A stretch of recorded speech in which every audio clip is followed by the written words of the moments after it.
y'all. So I talk a lot in my TikTok videos, especially about being diagnosed with Ehlers Danlos syndrome, or EDS, and all of the comorbidities that come with it. But I've never actually told the story of how I was diagnosed, and a lot of people are asking. It's a long, weird, convoluted story, but I figured I could share. So here's the story of how I was diagnosed with a genetic condition that was making me sick my entire life at the age of 23. The first real symptoms started around the age of 6 or 7. And it was mostly leg pains, but I was also a competitive swimmer and they got worse after practices. So I was usually told that it was growing pains or that it was muscle soreness from practice. Also, I was a chubby kid, which hasn't changed, but I was pretty athletic back then because I swam at least a mile 5 or 6 days a week.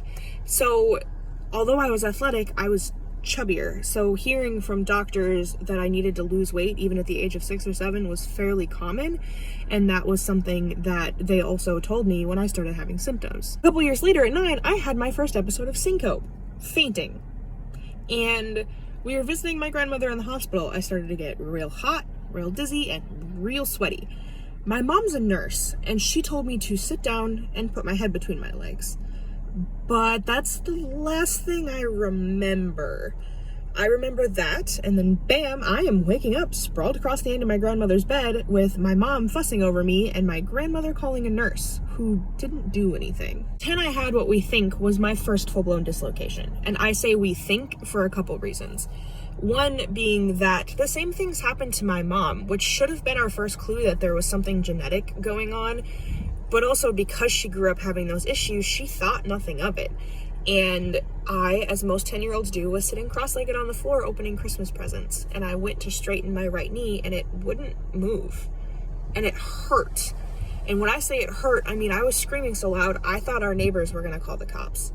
But my mother, who popped it back into place on the living room floor, because again, she'd also had to do those things with her own body. At 18, I had my second episode of syncope, only this one still really haunts me because I was in the middle of taking my SAT. Yes, in the middle of taking this giant, super important test for American kids. I got hot, I got sweaty, I got dizzy, and I had time to think, oh no, this isn't good, and then I was on the floor. Of course, my brain was like, oh, we can still get a good score, but my body and the test administrator said no.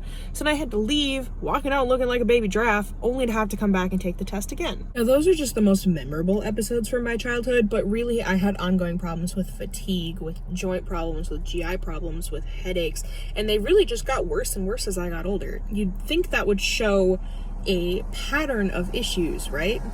Wrong. At least wrong in the eyes of every doctor I ever went to. After this point, things just got worse and worse and worse, and it started to affect my school, my work, and my mental health.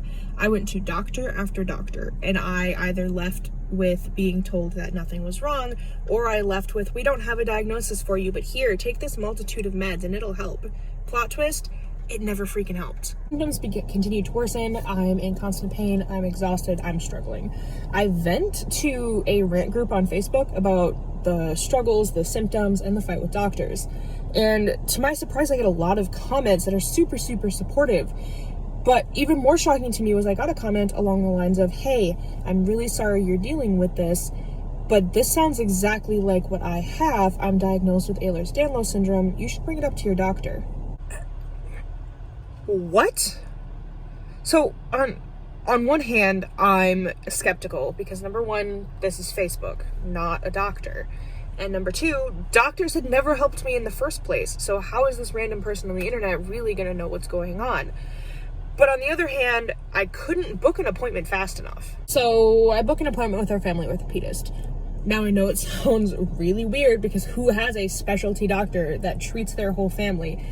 But as I said, my mother had all of the same problems I did, and so did her mother.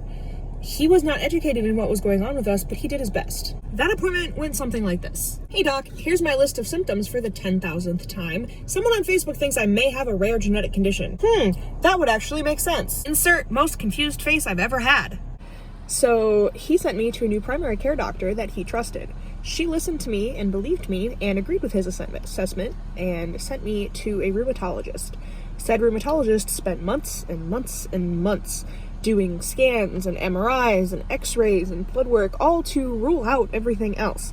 and basically determined I don't have anything autoimmune. I don't have rheumatoid arthritis, psoriatic arthritis, nothing like that. I don't have lupus. I don't have Parkinson's, basically ruling out everything else. So then he agreed with the assessment and sent me to a local EDS specialist. Well, local, I drive 3.5 hours. That specialist then performed what's called a Baton scale test, which is basically a big old long list of criteria you have to meet to be clinically diagnosed with Ehlers Danlos syndrome. Now, we aren't sure if I have classical type or hypermobile type. Based on symptoms, I present as having classical type, but my insurance will not cover genetic testing. My doctor has basically decided that because my insurance won't cover it, and because there is no gene known for hypermobile type, she will treat me as though I have classical based on symptoms. I was then, over a period of 2 years, rapidly diagnosed with postural orthostatic tachycardia syndrome, orthostatic hypotension, sensory neural hearing loss, and I'm being tested for gastroparesis. And that's the story of how me complaining on Facebook led to me being diagnosed with a rare genetic condition.